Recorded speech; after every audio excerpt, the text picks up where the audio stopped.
Tres proposiciones. Conferencia de Neville Goddard del año 1954. Mi primera proposición es esta. El estado individual de conciencia determina las condiciones y las circunstancias de la vida de una persona. La segunda proposición es que el individuo puede seleccionar el estado de conciencia con el que desea identificarse. La tercera se deduce naturalmente. El individuo puede ser lo que desea ser. Si la primera proposición es cierta, el estado de conciencia del individuo es la única causa de los fenómenos de su vida. Entonces la pregunta normal y natural que se plantea es, si él puede cambiarlo, ¿por qué no lo cambia a un estado más deseable? Bueno, eso no es tan fácil como parece. Hoy esperamos darte una técnica para hacerlo más fácil, aunque al hombre le resulte muy difícil dejar las cosas a las que se ha acostumbrado, porque todos nos quedamos estancados en lo habitual. Puede parecer curioso, hace años atrás, eso fue durante la última guerra, apareció una caricatura muy desarreglada. Quizás la viste, salió en el New Yorker, era una de George Price. Había una sola habitación pequeña, un fregadero apilado hasta arriba con platos sin lavar, yeso cayéndose de las paredes, y estas dos personas de mediana edad, ella sentada en una silla leyendo una carta, despeinada, con el pelo enmarañado, y él con la ropa rasgada, los pies sobre la mesa y los calcetines mostrando agujeros. Ella está leyendo una carta de su hijo, soldado en el extranjero. El título de la imagen es este. Él dice que echa de menos la casa. Ahora, tú deberías ver el interior de esta casa, una habitación completamente desordenada, pero el joven la echaba de menos. Al hombre le resulta difícil desprenderse de lo habitual, así que esta mañana hemos traído estas tres proposiciones, y espero poder dejar en claro que puedes aplicar este conocimiento para realizar cada uno de tus objetivos. Es el colmo de la locura esperar que los cambios se produzcan con el simple paso del tiempo, porque aquello que requiere un estado de conciencia para producir su efecto no podría ser efectivo sin tal estado de conciencia. Por lo tanto, si debo estar en la conciencia de lo que estoy buscando antes de encontrarlo, entonces lo único que hay que hacer es adquirir ese estado de conciencia. La mayoría de nosotros ni siquiera sabemos a lo que nos referimos por estado de conciencia. Para aquellos que están aquí por primera vez, simplemente se entiende por estado de conciencia a la suma total de todo lo que un hombre cree, acepta y consiente como verdadero. Ahora, no tiene que ser verdad, puede serlo, pero no necesita ser verdad. Podría ser falso, podría ser una verdad a medias, podría ser una mentira, podría ser una superstición, podría ser un prejuicio, pero la suma total de todo lo que un hombre cree constituye su estado de conciencia. Es la casa en la que habita, y mientras permanezca en esa casa, enfrentará problemas similares. Las circunstancias de la vida seguirán siendo las mismas. Él puede moverse físicamente a través de los confines de la tierra, pero él encontrará condiciones similares. Él no puede escapar de la casa en la que habita. La Biblia habla de estas casas como mansiones del Señor, habla de ellas como ciudades, habla de ellas como habitaciones superiores. Se utilizan todo tipo de palabras para describir los estados individuales de conciencia. Y el llamado en la Biblia es siempre a mudarse y ocupar el piso superior, es decir, subir a un nivel más alto dentro de uno mismo. Ahora, si no conoces el estado en el que habitas, hay una técnica muy simple que puedes emplear para descubrir ese estado. El hombre que habita en un estado, y todos habitamos en estados, podría descubrir fácilmente el estado escuchando dentro de sí mismo y observando sus propias conversaciones mentales internas, porque el estado está cantando su propia canción y se revela en el habla interna del hombre. Si escuchas con atención y sin crítica lo que estás diciendo internamente, descubrirás el estado.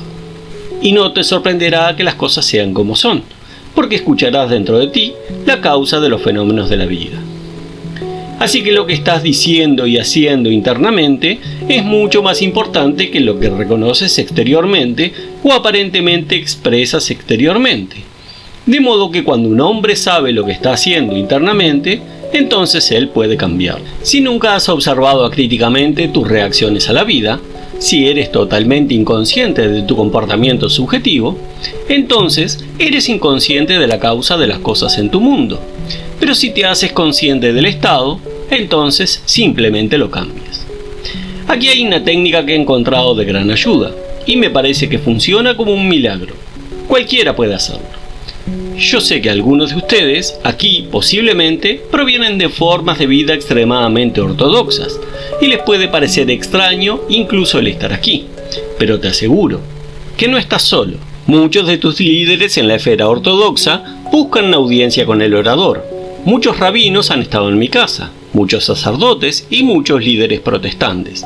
Muchos de ellos vienen a mi casa para la interpretación del libro, el cual públicamente no se atreverían a dar ninguna otra interpretación distinta de la interpretación literal más extrema. Así que no te sorprendas si escuchas cosas aquí que podrían alarmarte. Tus líderes están alarmados, pero esta es una técnica que he encontrado muy útil. Antes que todo, el hombre permanece por siempre en presencia de una energía infinita y eterna, de la cual proceden todas las cosas, pero que sigue patrones definidos. No sale simplemente del hombre y se cristaliza en cosas en alguna extraña manera al azar. Sigue una senda definida y la senda que sigues es establecida por el hombre en sus propias conversaciones internas.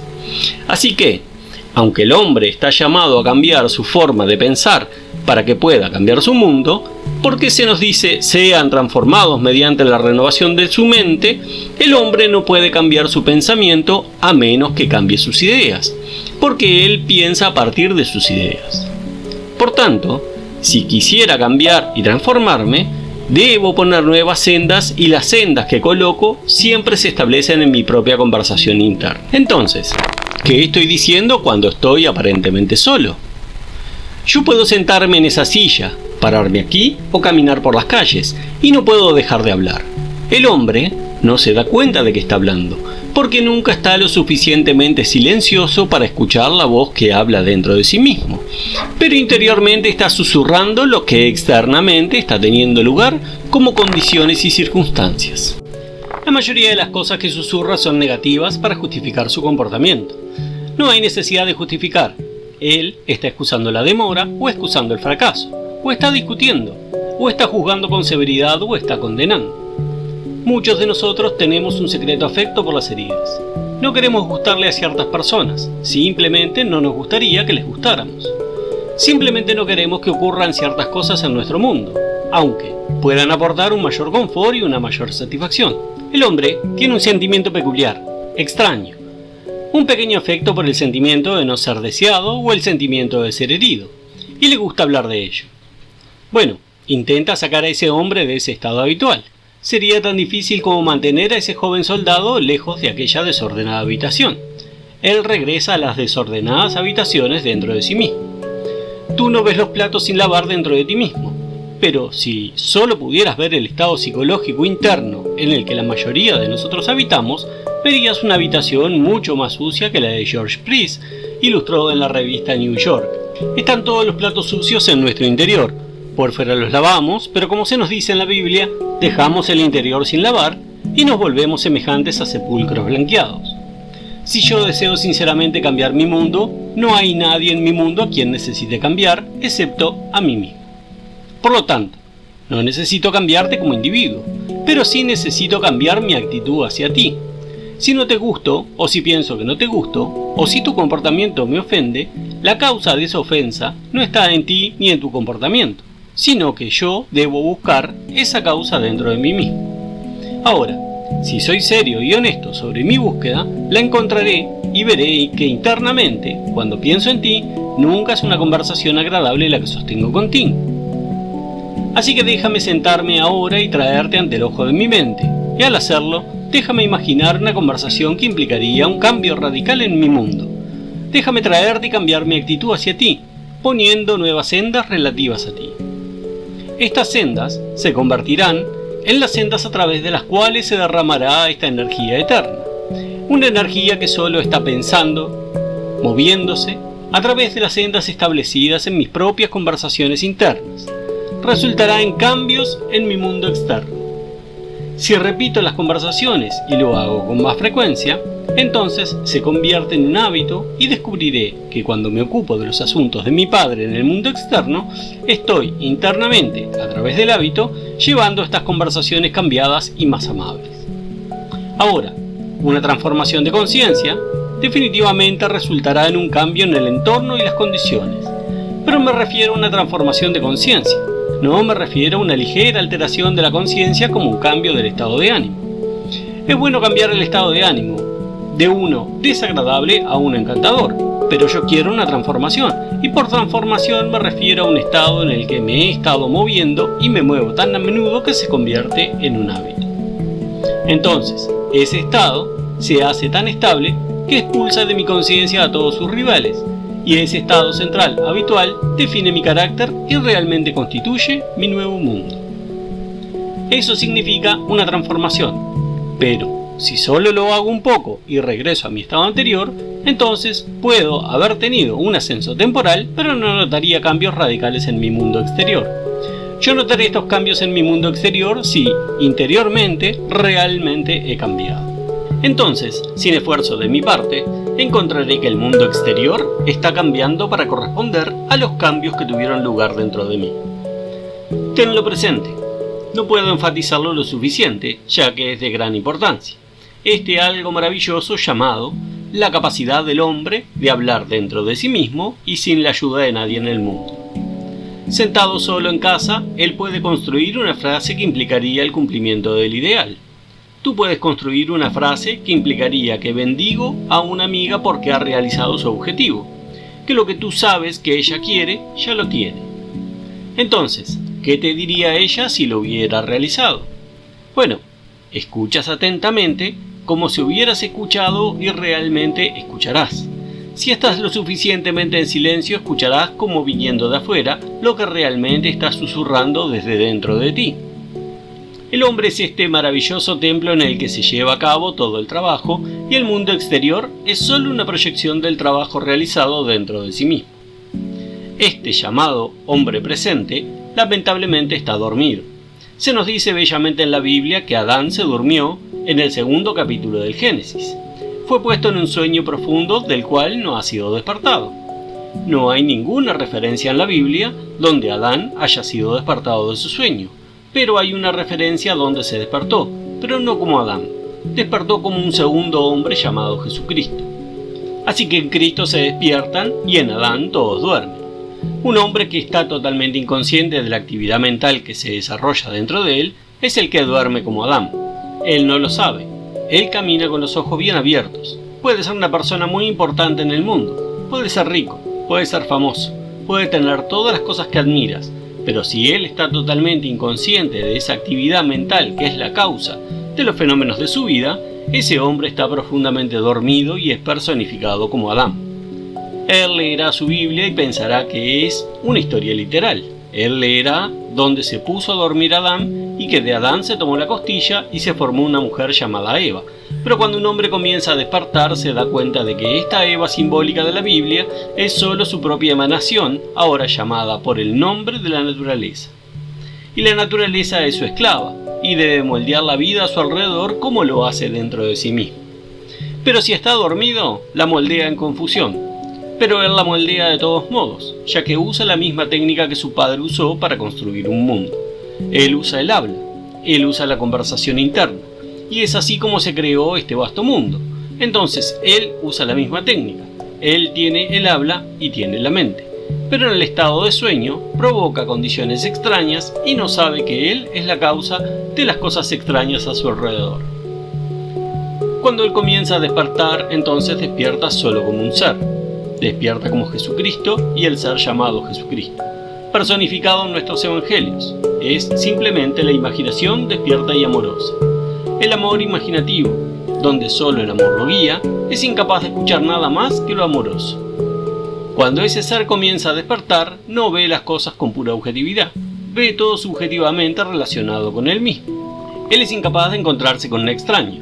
Puede que se encuentre con alguien por primera vez, pero sabe que no es realmente un extraño, que el hombre no tiene poder para entrar en su mundo, salvo que él mismo lo trajera.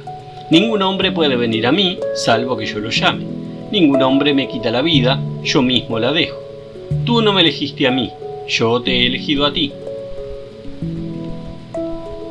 Aunque aparentemente vienes ahora por primera vez en mi vida, aún así tú no me elegiste, yo te he elegido. Entonces veo a cada ser subjetivamente relacionado conmigo mismo. Así, en ese estado te vuelves incapaz de hacer daño. Has superado toda la violencia que antes habías expresado en el mundo, cuando estabas dormido. No hay condena para el hombre dormido. Él está soñando confusión porque no sabe quién es él, pero comienza a despertarse con las técnicas que se dieron esta mañana. Si tomas esta técnica y las pruebas conscientemente, porque aquí no estoy apelando a la mente que pasivamente se entrega a las apariencias, estoy apelando al Cristo en ti, que es el uso consciente y activo de tu amorosa imaginación. Por lo tanto, cuando te sientas y predeterminas lo que quieres escuchar y lo escuchas hasta que lo oyes y te niegas a escuchar algo más que eso, entonces estás usando el único poder en el mundo que despierta a un hombre. Estás usando tu amorosa imaginación, que es Cristo en ti, la esperanza de gloria. Aquí hay una dama. La semana pasada, ella había escuchado una historia de la revisión. Su esposo la llamó. Tenía un gran problema que involucraba una fortuna. Él había enviado 180 metros de película a Acme, y ellos le habían devuelto la película. Solo los primeros 90 metros estaban buenos. Los otros 90 eran basura, como ellos lo llamaron. No había nada, completamente en blanco. Sin embargo, estaban en contra del tiempo.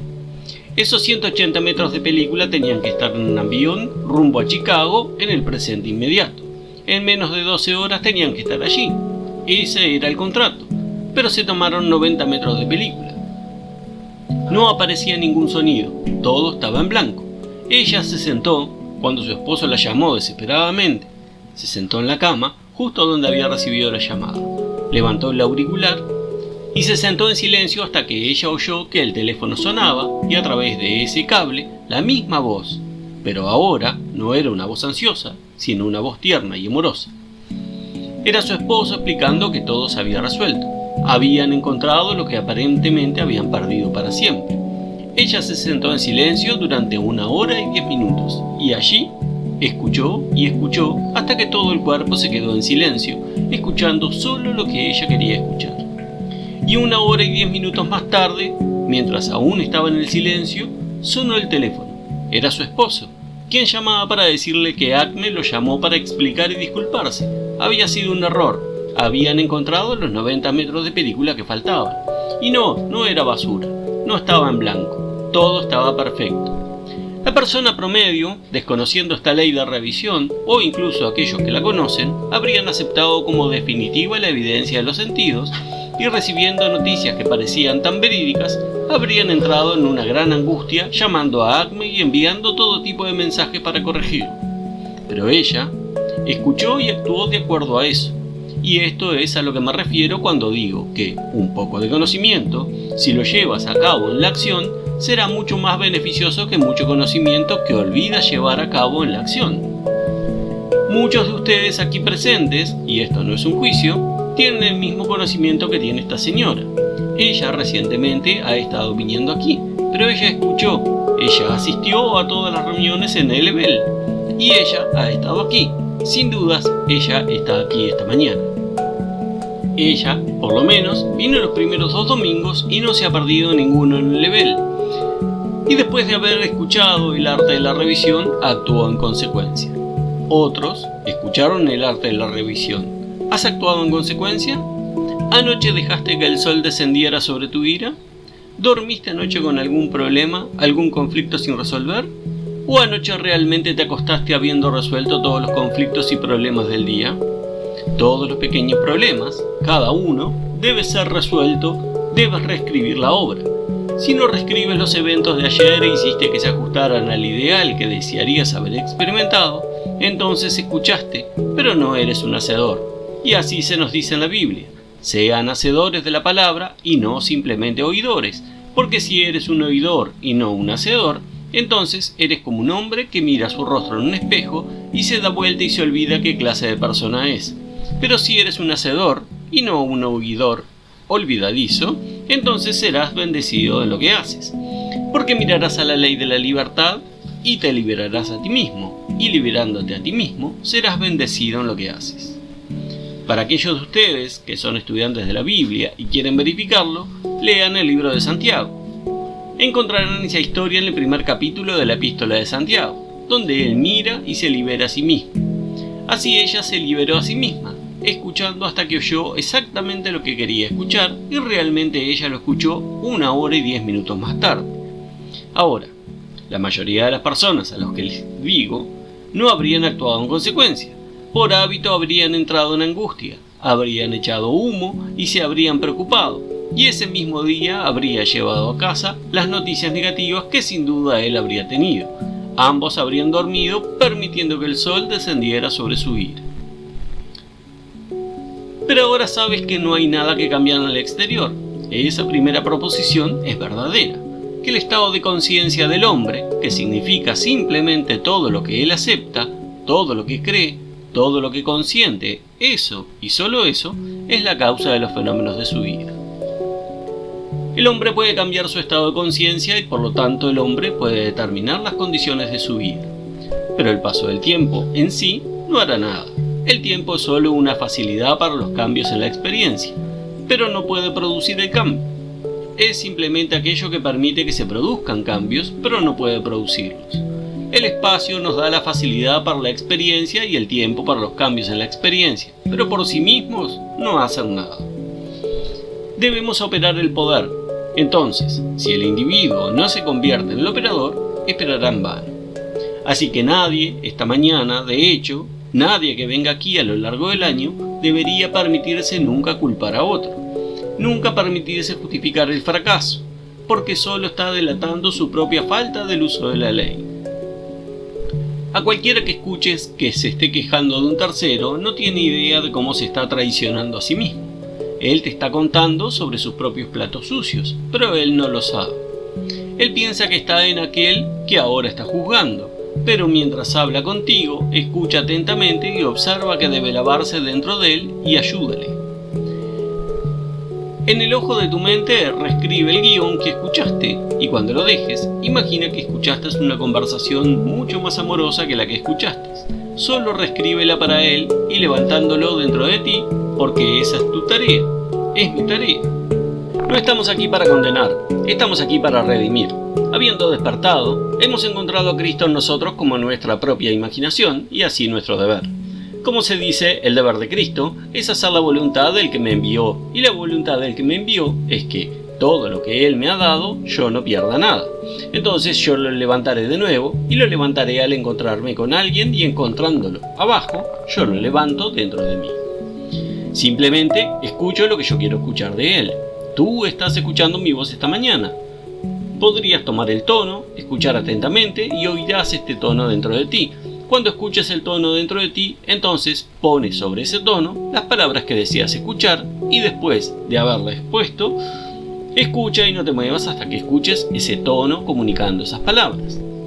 Pero a las nobles, no tomes ese tono y pongas en él ninguna palabra fuera de la palabra que implicaría un estado digno, noble, porque no estarás lastimando a nadie más que a ti mismo. Si tomas a alguien y pones palabras sobre ese tono o esa voz, y las palabras no implican un espíritu noble, entonces solo estás permitiendo que ese ser esté abajo dentro tuyo. No estás realmente cumpliendo con tu deber.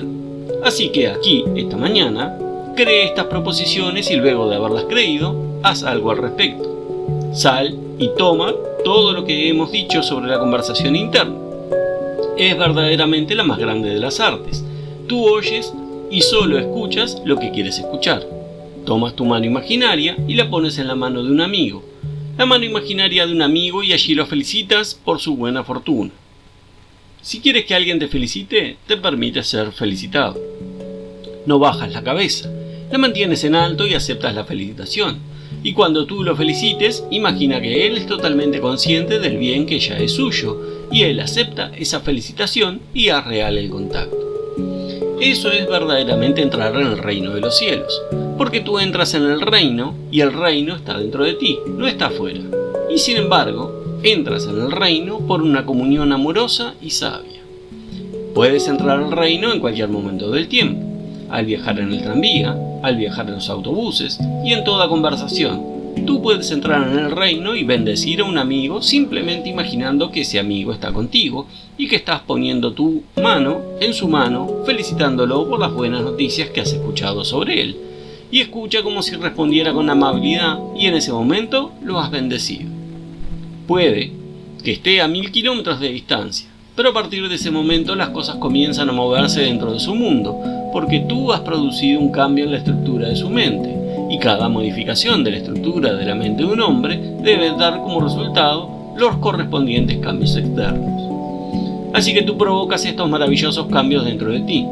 Mira los testimonios, alguno que escuchaste esta mañana. Aquí hay un montón de cartas y esto es realmente un montón grande, uno de los más grandes que creo haber recibido, y es el correo de esta semana. No puedo decirles lo emocionante que es recibirlas, una tras otras, ya no pidiendo más ayuda sino elogiando y agradeciendo por el principio que trajo la ayuda a su mundo.